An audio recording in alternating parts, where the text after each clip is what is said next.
Yogah Karmasu Kaushalam.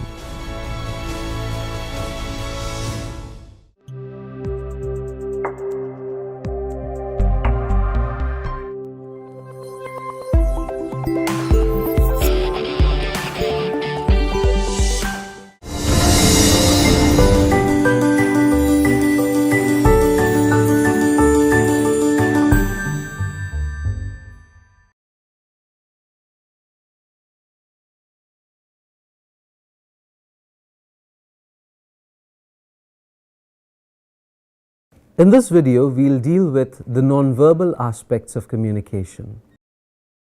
Effective communication takes into account both the verbal and nonverbal aspects of communication. While verbal communication is organized by language, nonverbal communication is not. Nonverbal communication refers to all those aspects of communication that occur without the use of words, expressions, or forms. It is concerned with movements of the body, kinesics, the space, proxemics, and vocal, paralinguistic features. It includes all unwritten and unspoken messages, both intentional and unintentional. Nonverbal cues, however, speak louder than words. As even though speech can be made up, bodily expressions can rarely be masked well enough to hide one's true feelings and emotions. 7% of messages is in the form of words, or that we speak.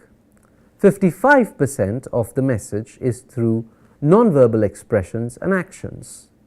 38% of the message is paraverbal, involving the tonal features of how we use our voice to express the message. This is the model suggested by Mehrabian, and it is helpful, powerful, and certainly better than placing excessive reliance on words for conveying communications, especially for messages carrying emotional implications and covert intentions. Therefore, subject to suitable explanation and qualification, Mehrabian's theory and findings resulting from them are specifically useful for explaining the essence of understanding the meaning in communication as separate from words alone. Now, understanding the difference between meaning and words is vital for building an effective relationship as well as engaging in productive communication. The Mehrabian model is specifically helpful for illustrating the essence of factors other than words alone while someone is trying to convey the meaning or interpreting the meaning. But suitable measures need to be adopted while considering the context of communication. In Mehrabian's researches, tone, style, expression, body language, and facial expression account for 93% of the meaning which has been inferred by people involved in the study.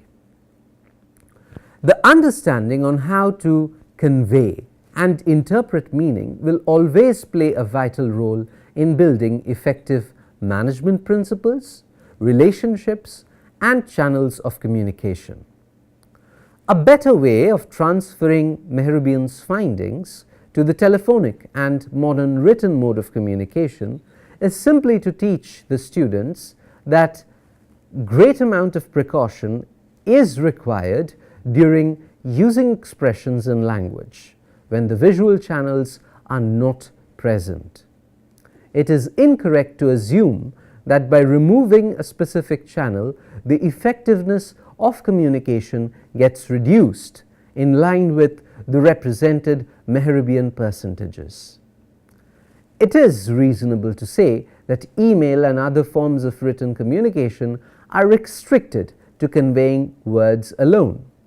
When words are said, they cannot convey facial expressions or other gestures. Mehrabian's theory provides students with a point as to why written communication sometimes lead to offense or might confuse the receiver. but his model should not be considered to imply that all written communications are flawed and therefore weak. Telephonic conversation can convey words, and the way they are said, we can still gauge the tonality and the features in the voice of the speaker. Such communications do not convey facial expressions. Mehrabian's model of communication offers pointers as to why telephonic conversations are less reliable and therefore less successful for emotional or sensitive issues. But this model cannot be used to say that without a visual channel, only 45% of the meaning can be conveyed. Mehrabian's model also does not say that all telephonic conversations are ineffective. The model is an influential piece of work and is helpful in the explanation of the importance of nonverbal aspects of communication. Now, moving to kinesics. Well, kinesics is the study of the physical movements, what we do with the body as we speak, the hand coordination, the movement of the different limbs, how we move in front of us listeners. It is the way that the body communicates without words through the various movements of the different parts. Some kinesic behaviors are deliberate. For example, nodding. Nodding the head is an indication of acceptance or approval. Now, while speaking, listening, reading, or writing, there is a conscious use of words to receive or send ideas. On paper, words are just words, they remain static. But in face-to-face conversations, the message is conveyed at two levels. Let's take an example. There is a certain instance where a student is congratulating two of his or her friends on their successful completion of a very important project. Now, if he or she extends a hand to them with a big smile on the face, along with the message, "Oh, great work, I'm so happy for you," the appreciation has more impact on them than the message alone. The smile and the handshake are kinesics, which improve the impact of the verbal communication. Eyes are considered to be the windows to the soul. We look at the eyes of the speaker to find out the truthfulness of the speaker's message. Intelligence, attitudes, how the speaker feels. Eye contact, therefore, is a direct and powerful mode of nonverbal communication. We use our eyes to get information about so many emotional states. Eyes are also a rich source of feedback. Looking directly at the listeners builds rapport with the listeners and builds confidence. Prolonging the eye contact for 3 to 5 seconds without giving the impression of staring tells the audience that the presenter is sincere in his or her message and that he or she wants the audience to pay attention. Now, eye contact is especially important when we start a conversation. Arabs, Latin Americans, and South Europeans look directly into the eyes. Asians and Africans maintain less eye contact. In the professional sphere, one should make personal and pleasant eye contact with the listeners, not only to build rapport and to convey sincerity, but also to convey honesty and truthfulness. Eye contact shows one's intensity and conveys a feeling of trust. Facial expressions also play an important role in the nonverbal aspects of communication. The face is the most expressive canvas of the entire body. A smile stands for friendliness and warmth. A frown for dissatisfaction and discontent. Raised eyebrows for surprise and shock. Tightened jaw muscles for anger, to describe just a few of them. Facial expressions are subtle. They can be used in a variety of ways to aid or block or supplement the already communicated message. The face rarely sends a single message at a time. Instead, it sends a series of messages or facial expressions that may convey anxiety, recognition, hesitation, pleasure in rapid succession, one by one after the other. Facial expressions are difficult to interpret if you've not dealt with a situation before. Though there are only 6 basic expressions, there can be many shades and blends of those basic emotions. Also, people tend to hide their true feelings and project fabricated expressions that are appropriate according to the circumstances. Now moving over to proxemics. It is the study of physical space in interpersonal relations. Space is related to behavioral norms. The way people use space says a lot about them. In a professional setting, space is used to signal power and status. For instance, the head or the CEO of a company will have a larger office than the junior employees. Gestures should be in accordance with the space available. When there is plenty of space to work with, one should move more freely and spontaneously to expand one's gestures. When seated at a table, one should use milder gestures. One can even subtly reach out over the table to extend one's space. This expresses control and authority. Intimate is the first zone, and it starts with personal touch and extends to just about 18 inches. Members of the family, lovers, spouses, relatives, parents, close acquaintances fall under this zone with a certain amount of consideration. The best relationship that describes it is the mother-child relationship. This zone does not need active conversation. One can just whisper or make unintelligible sounds and still the communication will take place. Other individuals come close for a very brief period of time and only under special circumstances. For example, when they want to congratulate with a hug, when they want to sympathize, or when they want to console. Handshakes, pats on the back, or hugs all come under this category. Now moving to the personal zone, it stretches from 18 inches to about 4 feet. Close friends, colleagues, peers, etc. fall in this zone.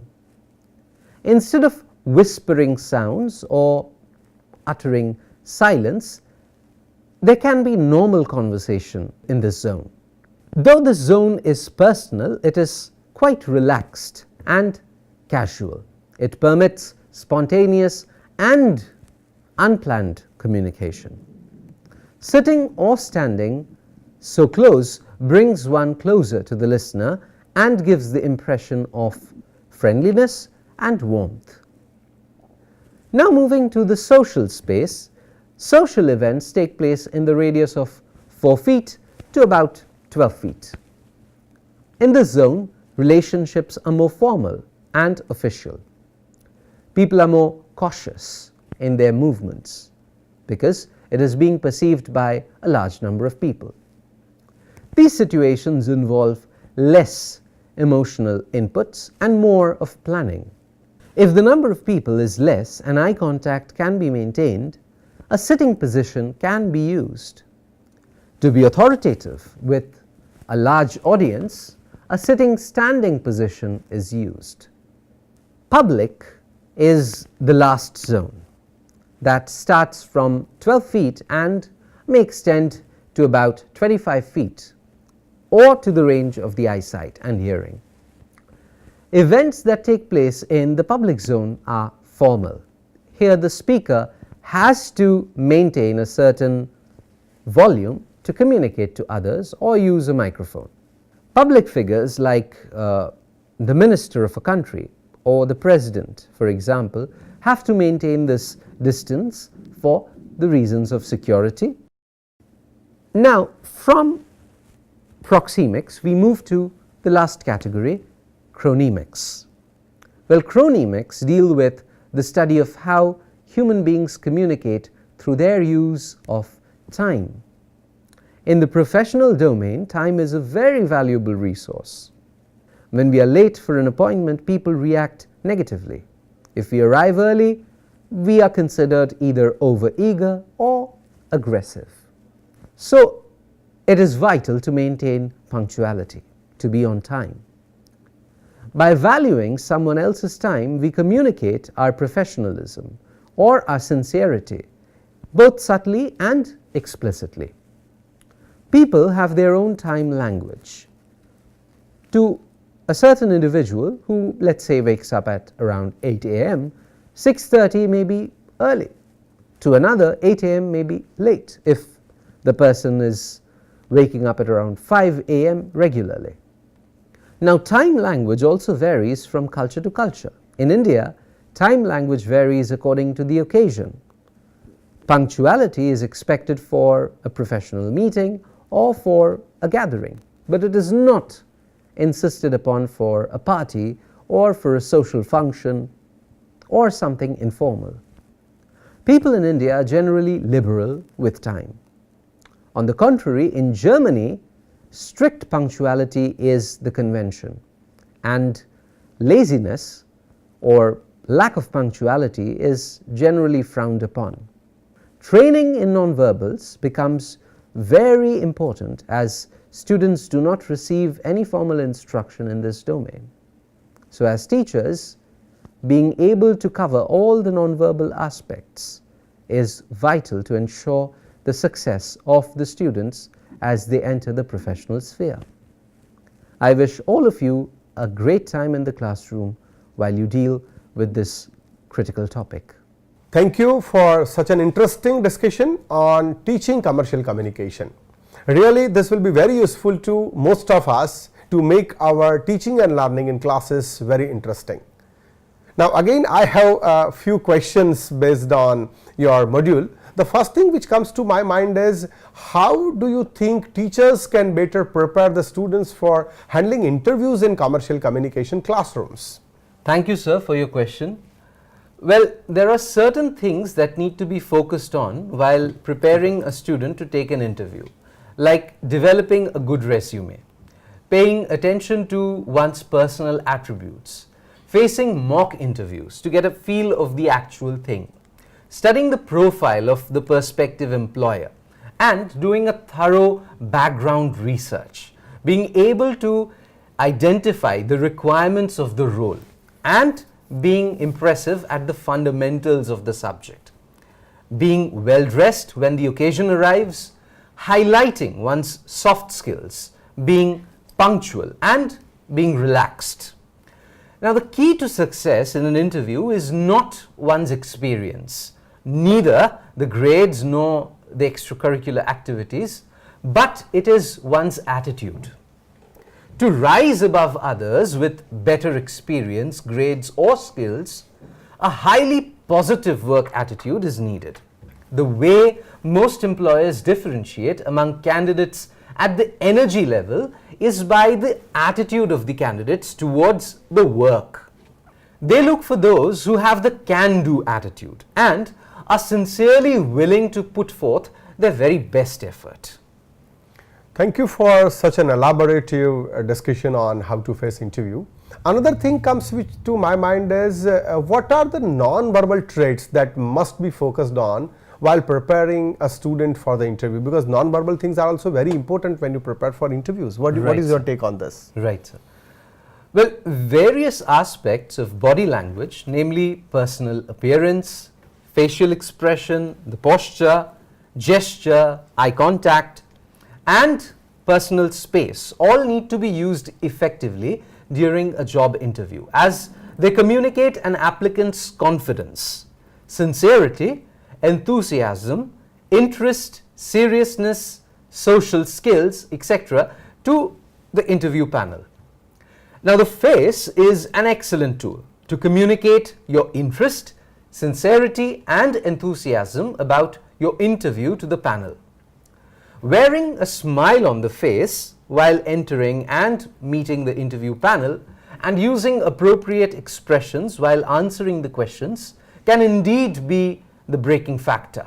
Even if an applicant does not like certain questions, the expression on the face should not give it away. Teachers need to adequately train the students through practice to be happy and sporting and to answer the questions with a certain amount of patience. Now, this module deals with a number of critical issues regarding teaching commercial communications and tackling the real world in accordance with the theoretical frameworks, and this turns out to be a real challenge. Now, the responsibility of the teacher lies in explicating through anecdotes, stories, examples, visuals and videos the various situations that make communication in the commercial context a tricky arena, and there needs to be prompt intervention to handle unpredictable consequences. I think through this module, our teachers will be able to make their classes more interesting. Thank you very much. Thank you, sir.